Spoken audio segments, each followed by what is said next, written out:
बिल्कुल। देखिए, जिस तरह से एग्जिट पोल आने शुरू है उसके बाद अगर हम कहें तो देखिए IBC 24 लगातार एग्जिट पोल्स दिखा रहा है और तमाम जो नेता है वो यहाँ पर IBC 24 के जरिए जो एग्जिट पोल है वो यहाँ पर देख रहे हैं। हमारे साथ यहाँ पर कांग्रेस के तमाम नेता हैं। अटल श्रीवास्तव जी हैं, पर्यटन बोर्ड के अध्यक्ष राजेंद्र शुक्ला जी हैं, प्रमोद नायक जी हैं, अभय नारायण जी हैं। इसके साथ ही तमाम जो कांग्रेस के नेता हैं वो यहाँ पर मौजूद है जो लगातार IBC 24 देख रहे हैं। और जिस तरह से इन्होंने पूरे चुनाव में मेहनत किया है उसके बाद अब ये कांग्रेस को कहाँ पर पाते हैं। सीधे अटल श्रीवास्तव जी से बात करते हैं।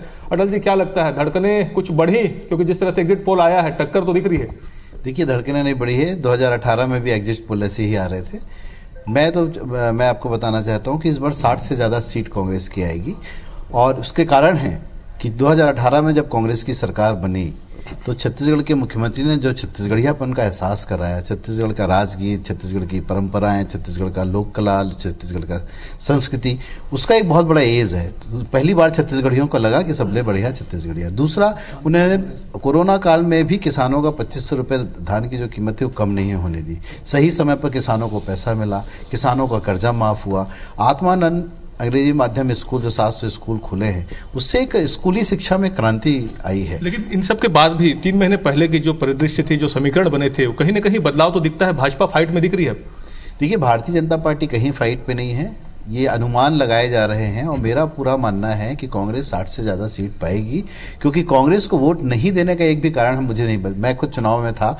मतदाताओं का इतना रुझान कांग्रेस की तरफ था। जिस तरीके से कांग्रेस ने 3200 रुपये धान की कीमत कही, फिर से किसानों का कर्जा माफ़ करने की घोषणा हुई, हमारी स्व सहायता समूह की महिलाओं का, आप सोचिए कि एक महिला की अगर स्व सहायता समूह में 3 लाख रुपए का कर्जा है और उसका कर्जा माफ़ होता है तो एक महिला के खाते से 30,000 रुपये कम बच जाते हैं। तो कहीं ना कहीं सब जो मतदाता है बहुत जागरूक है। और मुझे लगता है कि जितनी भी तमाम योजनाएं, हमारी जो गृहलक्ष्मी योजना शुरू 15,000 रुपये सब महिलाओं को मिलेगा, इन योजनाओं का व्यापक असर आपको देखने को मिलेगा। और जो को मुझे लगता है कि जब 3 तारीख को जब काउंटिंग शुरू होगी तब आप देखिएगा कि जो आंकड़े हैं वो 60 के पार जाएंगे। भाजपा ने भी इन्हीं मुद्दों को लिया है, चाहे वो किसान हो। एक छोटा सवाल पूछ लीजिएगा, अब तक 75 पार के नारे से 60 प्लस पर आ गए, के ऊपर कोई ये इसकी क्या वजह पाते हैं? 300 रुपये धान की कीमत बोली थी, उन्होंने नहीं दी। 300 रुपये बोनस बोला था। तो वहां पे हमारे मतदाता बोलते थे कि एकर कोई भरोसा नहीं है, हमारे छत्तीसगढ़ के भूपेश काका को भरोसा है। तो ये एक सवाल आ रहा है, एंकर्स जो सवाल कर रहे हैं, पहले 75 प्लस का नारा आप लोग देते थे, लेकिन अब 65, 60 प्लस पे आप लोग आ रहे हैं, ये कैसे? हम 60 प्लस की बात कर रहे हैं। वो प्लस 65 भी हो सकता है, 70 भी हो सकता है। आप देखते हैं ये कैसे आंकड़े बढ़ेंगे। क्योंकि इस बार जनता ने ये नहीं देखा कि प्रत्याशी कौन है। जनता ने ये देखा है कि भूपेश बघेल जी की सरकार है। उस सरकार ने जो काम किया है इन 5 सालों में, उसका प्रतिफल मतदाताओं ने कांग्रेस को दिया है। कहीं भी मुझे तो चुनाव प्रचार के दौरान कहीं देखने नहीं मिला कि कोई दूसरी पार्टी के मतदाताओं का रुझान आखिरी के 4 दिनों में पूरी तरीके से ओपन होकर मतदाता सामने आए थे कि हम कांग्रेस को वोट करेंगे। अब क्या लगता है जो एग्जिट है वो कितना एग्जैक्ट हो पाएगा आगे? क्या आंकड़ा आप लोग का? मुझे लगता है कि बीजेपी 30 से कम में सिमट के रह जाएगी, कांग्रेस 60 से ऊपर जाएगी।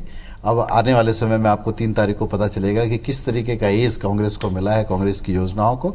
और सबसे बड़ी बात, भूपेश बघेल जी के 5 साल के कार्यकाल को जो एज मिला है, वो मुझे लगता है कि हम 60 से ज़्यादा ही सीट पाएंगे।